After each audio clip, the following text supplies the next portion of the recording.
Hey guys, what's up? Welcome back to my channel, and in today's video I'm talking to you guys about the title of my video, how I became a homeowner at the age of 25.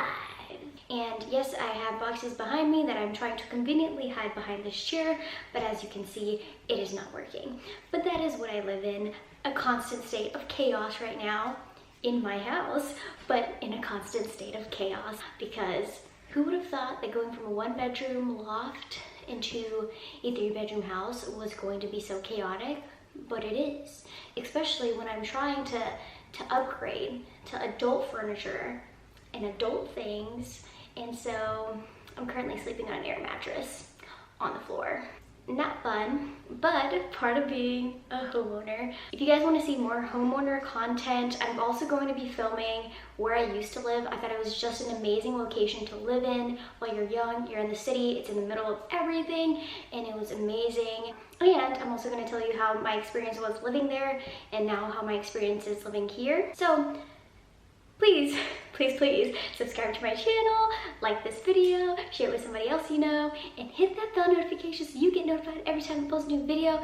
I know I say that I'm going to be consistent and then I drop off the face of the earth for a long time, but you know, things like this happen, work gets busy, I become a homeowner, and this is why.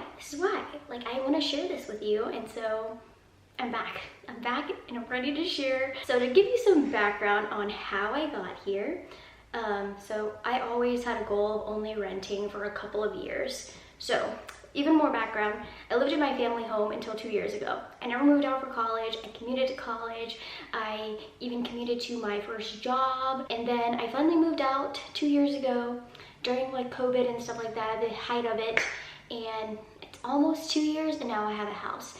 I didn't think it was gonna happen. Honestly, I wanted to just get a feeler of what it was like to see a house, and so I like put my number in Zillow, and then next thing you know, there was a real estate agent that called me, and then it just went down a spiral of just constantly seeing houses. And if you have seen anything about the housing market right now, you know that it is a hot market. It is a seller's market. It is hot. That is what they call the market that is the housing market right now. Every single time I was going to see houses, I was telling this real estate agent, hey, like, I am just thinking about getting a house.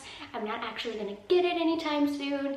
And I got sucked into the spiral. I got sucked into the hot market. And then next thing you know, I'm just like constantly on Redfin and Zillow looking at the newest house that popped up. Oh my God, this house popped up 30 minutes ago. I have to go see it. Text my real estate agent, go see 3 other houses with that. It was crazy. It happened very fast. I put in one offer and I was so scared to put in that offer. I tried to make everything be the way I wanted it to before I put in an offer.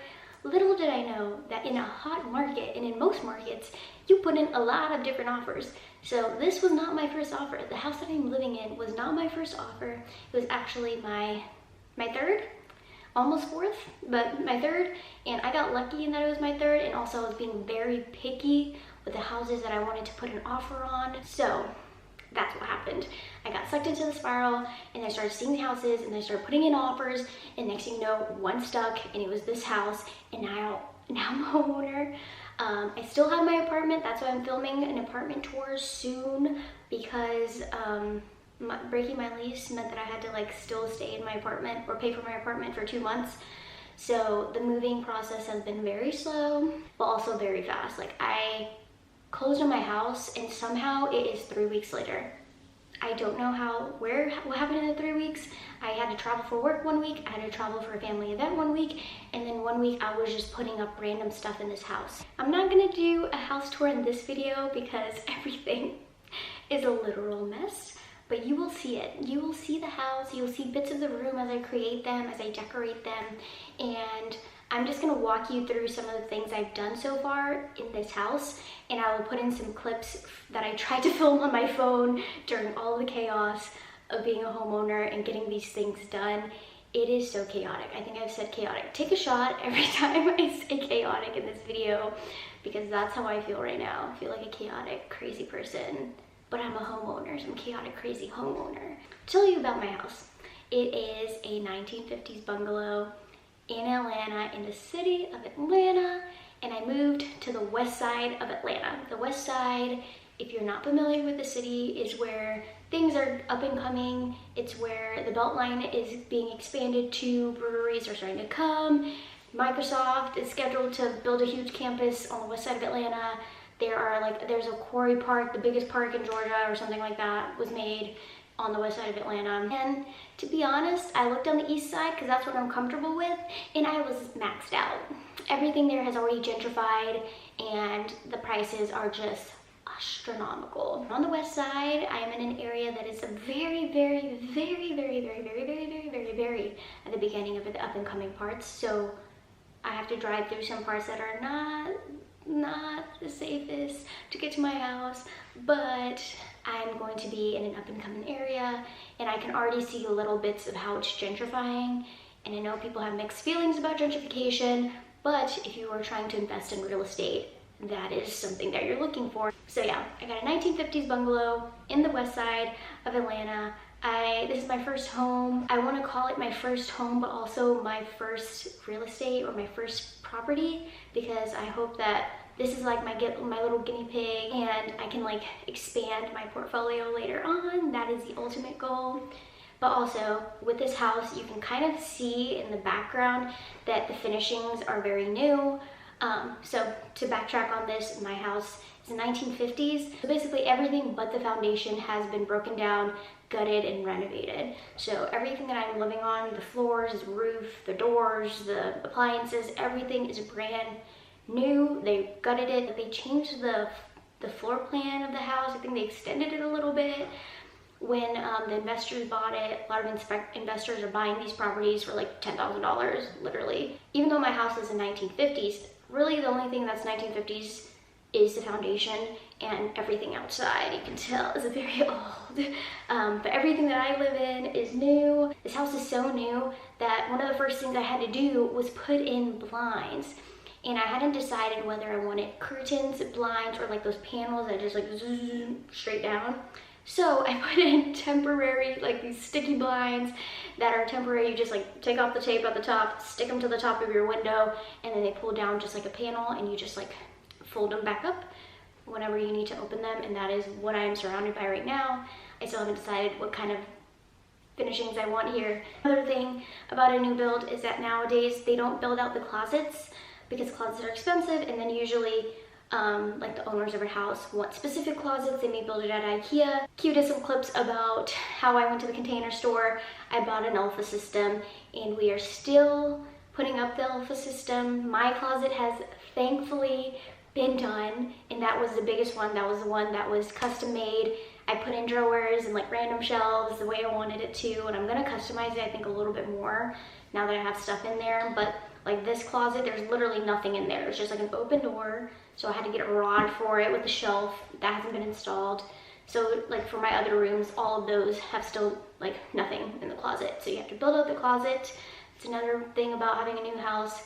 It doesn't have a doorbell. It doesn't have like, it came with like a pre-made security system, but we're putting in like our own security, obviously. There's no like fencing. The driveway is a mess. Another fun thing is that when you live in the city of Atlanta, so I live in Atlanta proper, like ITP, I always want to say ETP.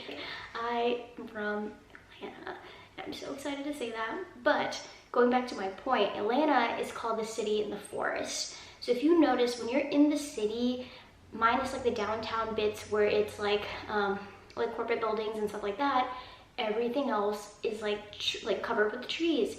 So my piece of land has so many trees, and you have to get a permit to remove any tree, like a single tree. There's a little tree that just like decided to come up. I have to get a permit to remove it because in the city of Atlanta, they want to like keep the trees, like they want to preserve the trees, preserve the land.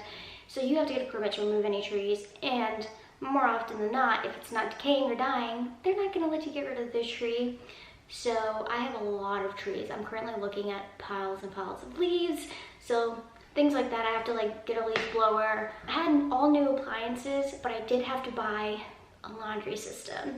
And when I tell you, this laundry system is still not installed, and it is the bane of my existence. If it doesn't get installed on Monday, like I pulled a full Karen. I've been like, let me speak to your supervisor. 3 people have come to my house and somehow there's miscommunication and no one's installing my washer and dryer. I went full-blown Karen on the people on the phone. I went full-blown Karen, and if on one day my washer and dryer ain't installed, I'm gonna be mad. So just things like that. That's what I've been working on. I'm trying to think of other things I've filmed. This is like, I'm spending money on all these little things, like getting a rod in this closet and stuff like that. I decided not to pay for movers because I'm coming from a 1-bedroom loft. All I have is like a bed, a couch, and then a couple of like drawer systems that are very heavy. And so I took my parents' minivan for the weekend and tried to do all of the big things. And I felt like I was making so much progress, but if you saw my apartment right now, you'd be like, you barely moved. All you moved was the furniture. And yet I'm surrounded by boxes. There's a box right there. There's a box right there. There's boxes everywhere. I don't know what to do with this stuff. And I didn't even like get to like do a full-blown clean of this place. Thankfully, no one's lived in it, so I'm not too worried about the cleaning of this place. But there's just so much work to do, and I just wanted to come on here and tell you guys that I'm a homeowner, and there's a lot of home content coming, and yeah, I don't know what else to say here. This is not my desk, this is not my chair, this is not going to be where I film, but this is the only place that didn't have boxes or family in it because I have family helping me move. But thank you guys for watching. Hope you guys are excited to see new content. I'm still going to be producing finance content now. Like, now you see why I was doing so many sinking funds and saving and budgeting so much a lot sooner than expected. So my budget is all over the place, so I'm going to be like readjusting it for the next year, for 2022. I cannot believe 2022 is almost here. I'm also going to do content about my apartment, living in Atlanta, living on the Beltline. Sneak peek, that's where I lived. I lived on the Beltline. It was an amazing location. If I could have bought a house there, I would have, but they were 1.5 million, so can't do that. And of course, this house stuff, there's so many little things that I didn't realize went into being a homeowner, and I'm going to be filming a lot of videos so that people like me that did not know about this can get a little bit of like help, comfort in knowing that they're not the only ones that feel confused about all of this. And that is what I'm going to be doing, like upcoming on my channel. I'm back. I took a little hiatus, like One Direction, but I'm actually going to come back. But I'm back, and thank you guys for watching. I'll see you in the next video.